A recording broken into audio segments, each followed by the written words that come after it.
10 décembre 1948, 10 décembre 2024, cela fait 76 ans que la communauté internationale célèbre la Déclaration universelle des droits de l'homme. En République du Congo, les acteurs de la société civile, défenseurs des droits de l'homme, en partenariat avec le ministère de la Justice et des droits humains, ont lancé une campagne de vulgarisation de la Déclaration universelle des droits de l'homme à travers la capitale. Ce, en présence du coordonnateur résident du système des Nations Unies au Congo, Chris Mburu. Mais bien avant le coup d'envoi de cette campagne, ce mardi 10 décembre 2024, à l'hôtel de ville de Brazzaville, les acteurs de la société civile et des ONG, les cadres et agents du ministère de la Justice et des droits humains ont suivi 3 allocutions relatives à la célébration de cette journée des droits de l'homme. D'abord, le secrétaire permanent du Conseil consultatif de la société civile et des organisations non gouvernementales, Cephas Germain Owangi, qui dans son speech a salué le partenariat entre les organisations de la société civile et le ministère en charge des droits humains avant de féliciter le commandement des forces de police pour les travaux exécutés dans ces commissariats. Cette dynamique permet aux deux parties de se concerter en permanence en vue de mutualiser les efforts visant à réaliser le rêve partagé, à savoir la concrétisation en réalité sociale de toutes les aspirations exprimées dans la Déclaration universelle des droits de l'homme. Les organisations de la société civile, tout en se félicitant de ce partenariat et des avancées obtenues, exhortent en cette circonstance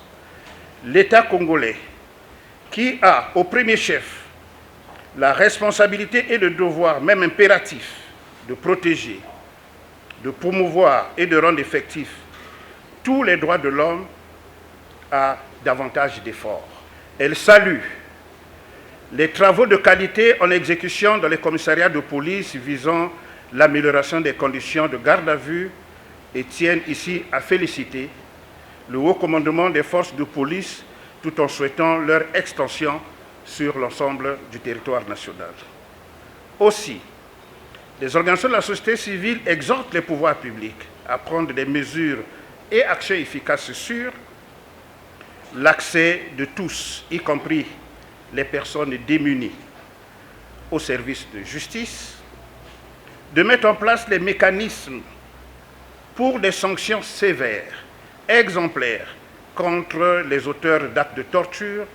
et autres traitements cruels, inhumains et dégradants,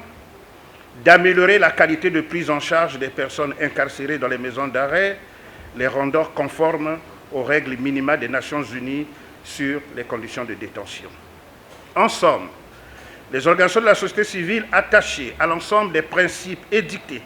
par la Déclaration universelle des droits de l'homme, dont elles réaffirment ici le renouvellement pour cette occasion, réaffirment leur attachement à ces principes fondamentaux, n'ignorent pas qu'à l'évidence, le chemin à parcourir reste lent. Les droits humains jouent un rôle essentiel en tant que force de prévention, a indiqué le coordonnateur résident du système des Nations Unies, Chris Mburu, qui n'a pas manqué de rappeler le thème de la célébration de cette année. La commémoration du 76 anniversaire de la Déclaration universelle des droits de l'homme de ce 10 décembre a pour thème nos droits, notre avenir dès maintenant. En effet, à travers ce thème, nous nous permettons de nous situer sous l'orbitre des droits humains en réalisant que les droits humains jouent un rôle essentiel en tant que force de prévention, de protection et de transformation. Pour Aristide Mathieu Clotaire Oko, patronate ainsi la cérémonie marquant cet événement en lieu et place du ministre de la Justice et des Droits humains. La célébration de cette journée est l'occasion pour les peuples civilisés de réaffirmer leur attachement à l'universalité des droits de l'homme et de faire le bilan des 76 ans de la Déclaration universelle des droits de l'homme. L'événement que nous célébrons aujourd'hui est donc un repère important dans l'histoire de l'humanité, un moment d'une prise de conscience collective des erreurs et des souffrances du passé. En effet, la Déclaration universelle des droits de l'homme est l'acte fondateur qui a proclamé les droits inaliénables de chaque individu en tant qu'être humain.